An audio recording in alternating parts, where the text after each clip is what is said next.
It's great to have you with us again, Nick. And yeah, it was about a year ago that you asked that question, did I think that the coronavirus has a message for us? And just thinking about that afterwards, and plus all the different things I've been involved in, has inspired me to write this poem, which I've called Ode to COVID-19. And it goes like this. Ever since we left Eden some 10,000 years ago, the earth, which had produced an incredible symphony of life, went into a slow decline. And then, just under 300 years ago, with the Industrial Revolution, the slow decline turned into a headlong rush, an orgy of destruction.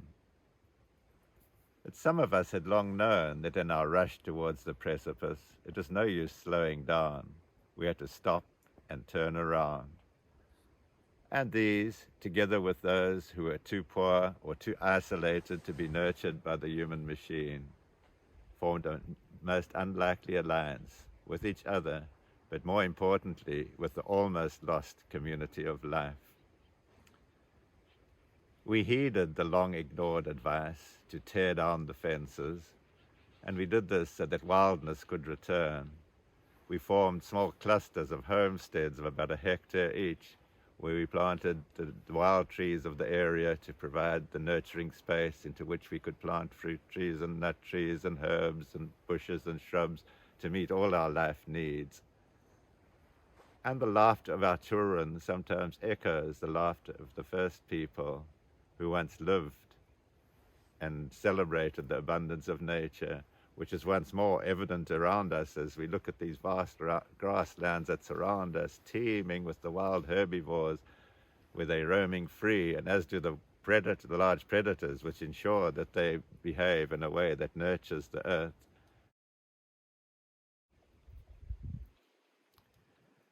And in the evenings, when we sit around the campfire and share the stories of how all these things came to pass, our children sometimes ask a question.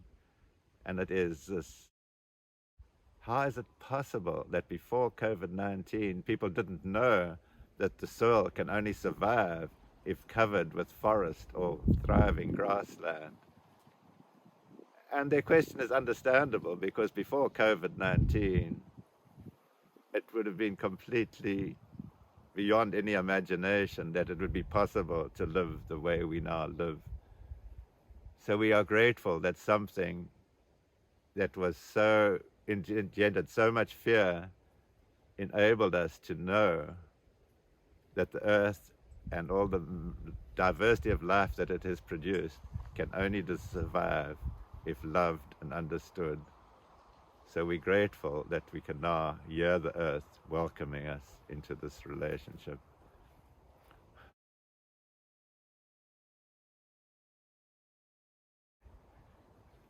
Well, that was really talking about the agricultural revolution, but I really think that that description of Eden is a metaphor for that, when our ancient hunter-gatherers, and it's mainly the women really that would have been out gathering while the men hunted, the vegetables, the herbs, and all these would have been growing in forest clearings.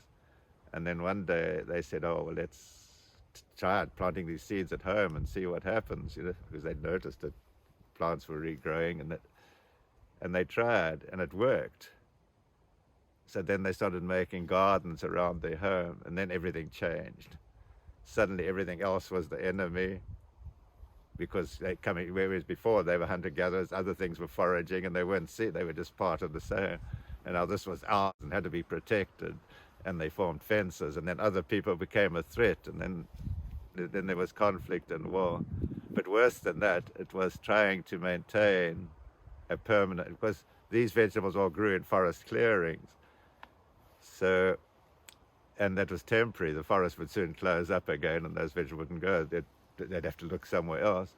But making a garden is actually trying to make a permanent clearing, and nature doesn't accept that easily. It's wanting progression to go back forwards, to reforest that area. So all the time you're actually fighting nature. So you're not only fighting each other to protect what is now yours and your space, but you're also fighting nature. And as that the biblical description of being leaving out Eden said, now you'll live by the sweat of your brow. And it's just so true. People really struggle. But while it was just for yourself, it could be maintained. But then when it grew and agriculture became something to mass produce, to feed armies, to feed cities, yeah, that battle became even more pronounced. And then it took so much energy to do it, then needed slavery. Slavery of the earth, of people. Firstly, we had human slaves, and when that didn't happen, we discovered oil and machinery, and that was still making the earth provide the energy to do this thing which is so energy intensive.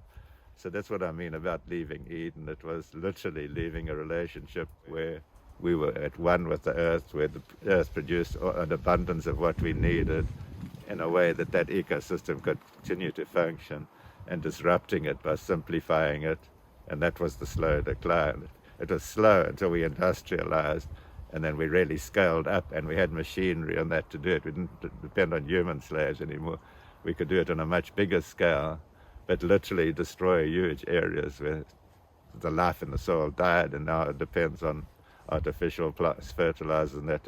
So that's when the destruction really increased, like rapidly. We've literally, in the last 50 years or so, destroyed all the life in the soil. So, yeah, and it's not just industrial and the machine. Well, of course, all that chemical pollution going in is a large part of it, but it's mainly our industrialized agriculture, which is causing. We're now in the sixth extinction, and it's a direct response to you kill the life in the soil, you kill all life. So that's what I mean by leaving Eden. You're leaving this relationship where you are part of the earth, and you're blessed by the earth, and you're nurtured by the earth, to one where you're fighting the earth to give you what you want. And then industrialization took it even further. Everything on the earth is seen as that's what our growth economy is about. We see our economy as healthy. We measure it, in growth, and it's the rate at which we're extracting resources from the earth. It's just madness. I mean, you can't believe that any society could subscribe to it, and yet it's what's promoted every time you turn on the radio. Anything with economic growth. But it's what I'm calling the rush towards the precipice. We are just faster and faster destroying the very planet that is there to nurture us, till it gets to the point where it can't anymore, and we're at that point now.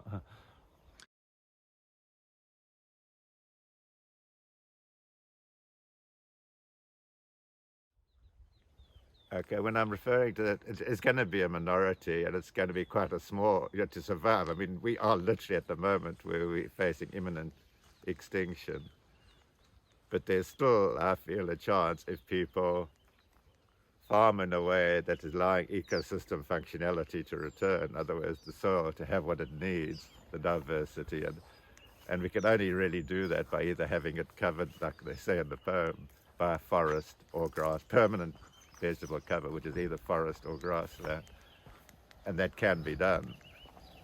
And we are sitting in a food forest where we're seeing it done. We're sitting on land that was severely degraded by industrial agriculture, and nothing would grow here when we came here 11 years ago. But slowly using the trees and the diversity, and especially now having the cows which are eating different plants and bringing wholesome manure in, we are returning that life. It's not just the fertility return, it's the life in the soil that counts. And that's what it's all about. Small people doing that, living in a food forest, which can then become functional as an ecosystem, where all the rainfall that falls goes into the earth, and you get the diversity, and you can support yourself like that. But it's obviously not going to be able to get 8 billion people doing that. We're too crowded in the cities. We've produced this massive surplus for so long. But it's not real food. People are just like chickens in a battery system are kept alive artificially with antibiotics now, because they would die under those conditions of eating what they're eating. And so the human is very much like chickens in a battery chicken system. We're getting fed what looks like food through the industrial system and through the supermarkets, but it's not real food that can maintain a healthy body. We need artificial antibiotics and things to keep us alive. And now with this crazy COVID thing, we think we're going to have a vaccination to keep us alive. But, It's questionable whether that really is the intention of this global vaccination.